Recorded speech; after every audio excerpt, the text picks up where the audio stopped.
Good morning children. সবাই ভালো আছো?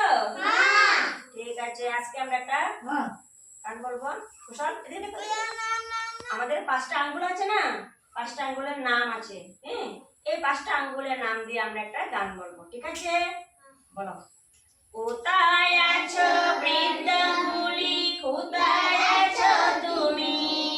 বলো, কোথায় আছো বৃন্দা